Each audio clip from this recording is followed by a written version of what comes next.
ಕನಕದಾಸರು ಸರಿಸುಮಾರು 15 ಹಾಗೂ 16ನೇ ಶತಮಾನದಲ್ಲಿ ಸಮಾನತೆಯ ಪರವಾಗಿ ಅಸ್ಪೃಶ್ಯತೆ ವಿರುದ್ಧವಾಗಿ ಧ್ವನಿಯನ್ನು ಎತ್ತಿದ ಮಹಾನ್ ಹರಿಭಕ್ತ. ಅಂದಿನ ಕಾಲದಲ್ಲಿ ಜಾತಿ ಪದ್ಧತಿಯ ವಿರುದ್ಧ ಧ್ವನಿಗೊಡಿಸಿದಂತ ಮಹಾನ್ ನಾಯಕರು ಎಂದು ಅಖಿಲ ಕರ್ನಾಟಕ ಡಾ. ಜಿ. ಪರಮೇಶ್ವರ್ ಅಭಿಮಾನಿ ಬಳಗದ ತಾಲ್ಲೂಕು ಅಧ್ಯಕ್ಷ ಹಾಗೂ ಖ್ಯಾತ ಉದ್ಯಮಿ ರಾಜು ತರಿಕಲ್ ವಿವರಿಸಿದರು.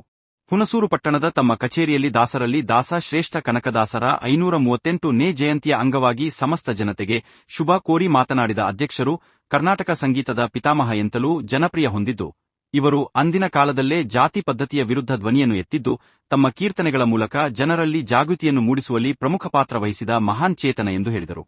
ಕನಕದಾಸರ ಮೂಲ ಹೆಸರು ತಿಮ್ಮಪ್ಪ ನಾಯಕ. ಇವರು ತಿಮ್ಮಪ್ಪ ನಾಯಕರಿಂದ ಹೇಗೆ ಕನಕದಾಸರಾದರು ಎಂದು 2 ರೀತಿಯ ಉಲ್ಲೇಖವಿದೆ. ಇವರು ವಿಜಯನಗರ ಸಾಮ್ರಾಜ್ಯದ ಪಾಕ ಎಂಬ ಪ್ರಾಂತ್ಯದಲ್ಲಿ ಇವರು ದಂಡ ನಾಯಕನಾಗಿ ಕಾರ್ಯನಿರ್ವಹಿಸುತ್ತಾರೆ. ಇವರ ನಾಯಕತ್ವದಲ್ಲಿ ಒಂದು ಯುದ್ಧ ಜರುಗುತ್ತದೆ. ಆ ಯುದ್ಧದಲ್ಲಿ ಜಯಗಳಿಸಿ ಮರಳಿ ಬಂದಂತಹ ಸಂದರ್ಭದಲ್ಲಿ ರಾಜ ಅವರನ್ನ ಅಪ್ಪಿಕೊಂಡು ಚಿನ್ನ ಕನಕ ಎಂದು ಕರೆಯುತ್ತಾರೆ. ಹಾಗಾಗಿ ತಿಮ್ಮಪ್ಪನಿಂದ ಕನಕದಾಸರು ಎಂಬ ಉಲ್ಲೇಖವಿದೆ ಎಂದು ಗುಣಗಾನ ಮಾಡಿದರು. ಇಂದಿನ ಯುವ ಪೀಳಿಗೆಗಳು ಕನಕದಾಸರ ಆದರ್ಶ ತತ್ವ ಗುಣಗಳನ್ನು ಅಳವಡಿಸಿಕೊಂಡು ಸಾಗಿದರೆ ಸಮಾಜದಲ್ಲಿ ಉತ್ತಮ ಹಾಗೂ ಉನ್ನತ ಸ್ಥಾನಮಾನ ದೊರೆಯುತ್ತದೆ ಎಂದು ಯುವ ಪೀಳಿಗೆಗಳಿಗೆ ಕರೆ ನೀಡಿದರು. ಈ ಸಂದರ್ಭದಲ್ಲಿ ಧಂಸ ಜಿಲ್ಲಾಧ್ಯಕ್ಷ ಕೊಳಗಟ್ಟ ಕೃಷ್ಣ ಅಹಿಂದ, ಜನಜಾಗೃತಿ ವೇದಿಕೆಯ ತಾಲೂಕು ಅಧ್ಯಕ್ಷ ಡೇವಿಡ್, ದಲಿತ ಮುಖಂಡ ವಾಸು ಕನಕದಾಸರ ಜಯಂತಿಯ ಬಗ್ಗೆ ಮಾತನಾಡಿದರು. ಜಿಲ್ಲಾ ಸೋಷಿಯಲ್ ಜಸ್ಟಿಸ್ ಫೋರಂ ಅಧ್ಯಕ್ಷ ಜೆ. ಮಹದೇವ್ ಮತ್ತು ಮಂಜು ವಾರಾಂಜಿ ಸೇರಿದಂತೆ ಉಪಸ್ಥಿತರಿದ್ದರು. ಸಮಸ್ತ ನಾಡಿನ ಜನತೆಗೆ 538ನೇ ಕನಕದಾಸ ಜಯಂತಿಯ ಶುಭಾಶಯಗಳು. ಕನಕದಾಸರು ಹಾವೇರಿ ಜಿಲ್ಲೆಯ ಶಿಗ್ಗಾವಿ ತಾಲೂಕಿನ ಬಾಡ ಎಂಬ ಗ್ರಾಮದಲ್ಲಿ ಸರಿಸುಮಾರು 1509ರಲ್ಲಿ ಇವರು ಜನಿಸ್ತಾರೆ.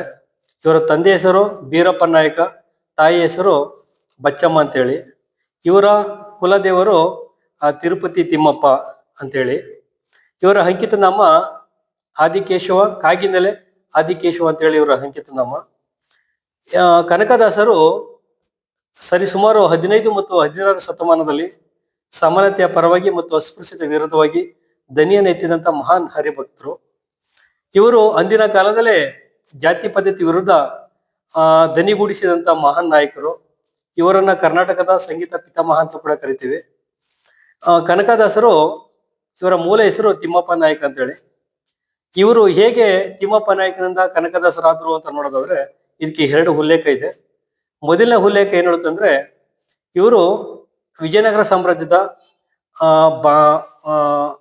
ಸಾಮ್ರಾಜ್ಯದ ಬಾಕ ಎಂಬ ಪ್ರಾಂತ್ಯದಲ್ಲಿ ಇವರು ದಂಡನಾಯಕನಾಗಿ ಇವರು ಕಾರ್ಯವನ್ನು ನಿರ್ವಹಿಸ್ತಾ ಇರ್ತಾರೆ. ಆ ಸಂದರ್ಭದಲ್ಲಿ ಇವರ ನಾಯಕತ್ವದಲ್ಲಿ ಒಂದು ಯುದ್ಧ ಜರುಗುತ್ತೆ. ಆ ಯುದ್ಧದಲ್ಲಿ ಇವರು ಜಯಶಾಲರಾಗಿ ಇವರು ಬರ್ತಾರೆ.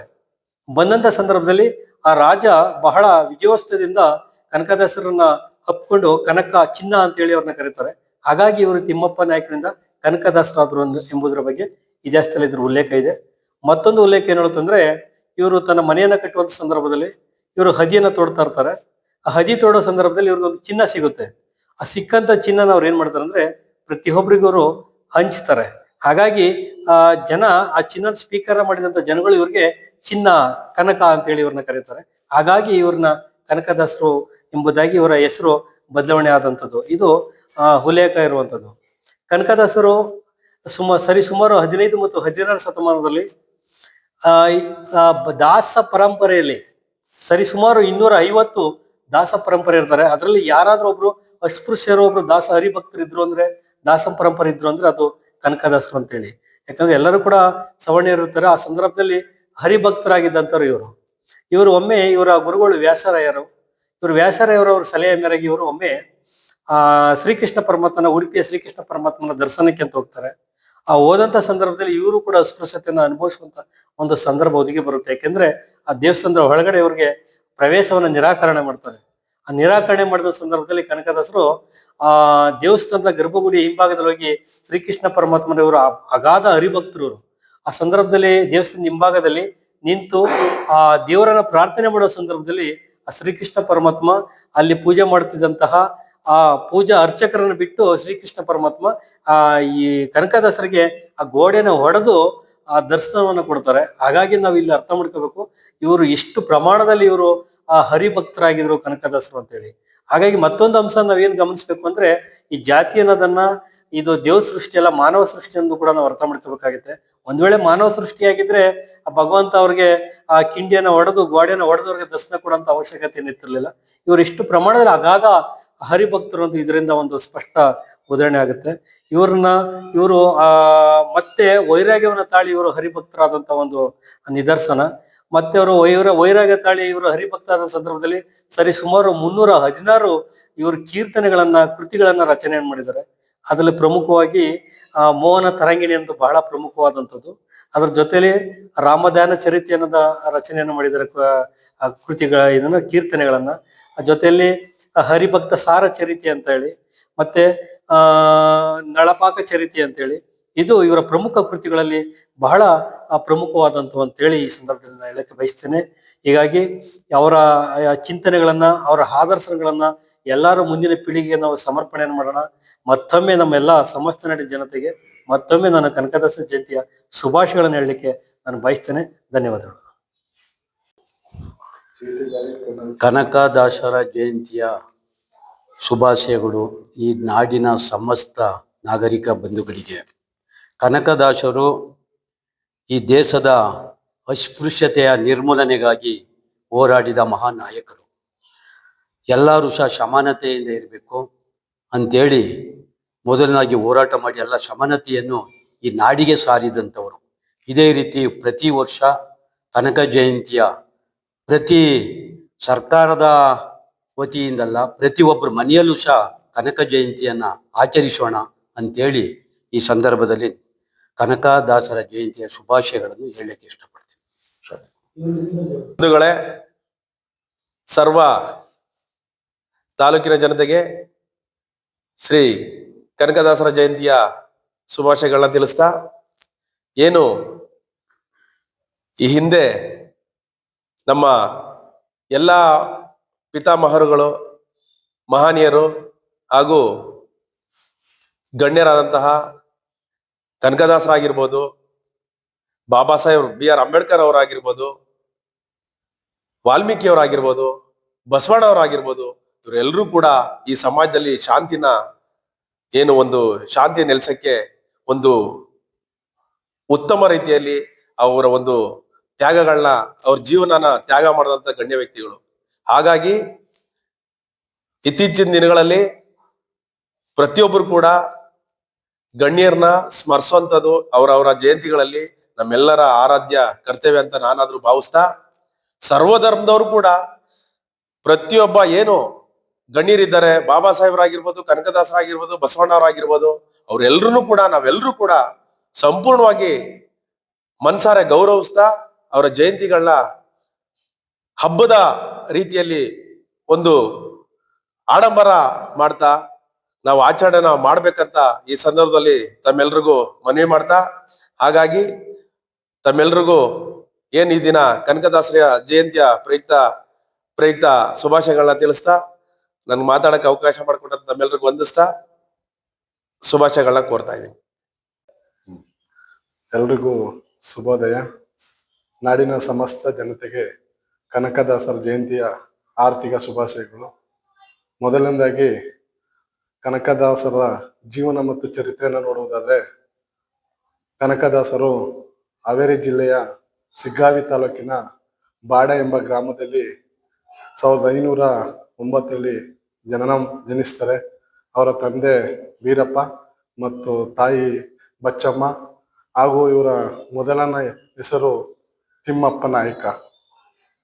ಮತ್ತೆ ಇವರ ಮಡದಿ ಹೆಸರು ಮುಕುತಿ ಅಂತೇಳಿ ಇವರ ಮಡದಿ ಆಗಿರ್ತಾರೆ. ಮೊದಲನೇದಾಗಿ ಇವರು ಪುರಂದರ ದಾಸರ ಸಮಕಾಲೀನರು. ಇವರ ಗುರುಗಳು ವ್ಯಾಸರಾಯರು. ಇವರ ಗುರುಗಳಾಗಿರ್ತಕ್ಕಂಥ ವ್ಯಾಸರಾಯರು ಮೊದಲಿಗೆ ಇವರು ತಂದೆಯಾದಂಥ ಬೀರಪ್ಪ ಮತ್ತು ತಾಯಿಗೆ ಇವರಿಗೆ ಮಕ್ಕಳಿರ್ಲಿಲ್ಲ. ಅಂತ ಸಮಯದಲ್ಲಿ ಇವರ ಕುಲದೇವರಾದಂಥ ತಿರುಪತಿ ತಿಮ್ಮಪ್ಪನವರಲ್ಲಿ ಒಂದು ಹರಕೆನ ಮಾಡ್ಕೊತಾರೆ. ಇವರು ಮದುವೆಯಾಗಿ ಹೆಚ್ಚು ಒಂದು 10 ವರ್ಷಗಳ ಕಾಲ ಮಕ್ಕಳಿಲ್ಲದ ಕಾರಣ ಅವರಿಗೆ ಹರಕೆ ಹೊತ್ತಂತ ಸಂದರ್ಭದಲ್ಲಿ ಇವರ ಕುಲದೇವರಾದಂಥ ತಿರುಪತಿ ತಿಮ್ಮಪ್ಪನವರು ಗಂಡು ಮಗುವಾಗಿ ಜನನವನ್ನ ಕರುಣಿಸುತ್ತಾರೆ.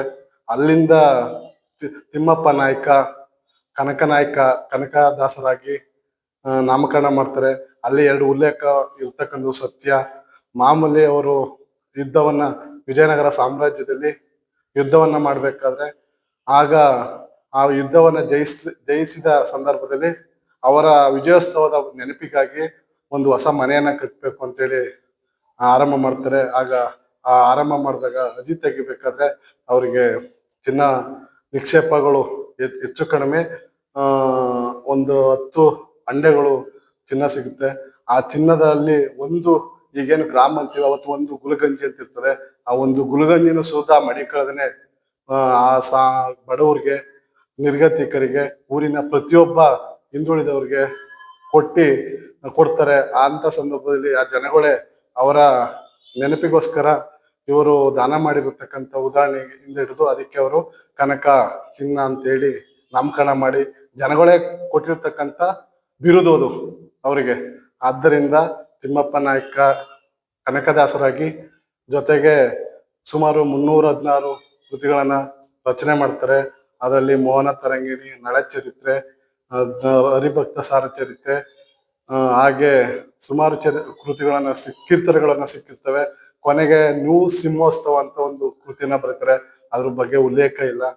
ಹಾಗಾಗಿ ಇವರು ಬದುಕಿನ ಉದ್ದಕ್ಕೂ ಜಾತಿ ವ್ಯವಸ್ಥೆ ವಿರುದ್ಧ ಮತ್ತೆ ನಿರ್ಗತಿಕರಿಗೆ ಎಲ್ಲವರ ಪರವಾಗಿ ನಿಂತು ಆ ಕಾಲದಲ್ಲೇ ಧ್ವನಿಯನ್ನ ಕೂಡಿಸ್ತಂಥವ್ರು. ಹಾಗಾಗಿ ಇವತ್ತು ಕನಕದಾಸರು ಒಂದು ದಿನದ ಮಾತ್ರ ಜಯಂತಿ ಆಗ್ದೇನೆ ಪ್ರತಿಯೊಂದು ದಿನನೂ ಅವ್ರ ಜಯಂತಿ ನಾವು ಆಚರಣೆ ಮಾಡೋಣ.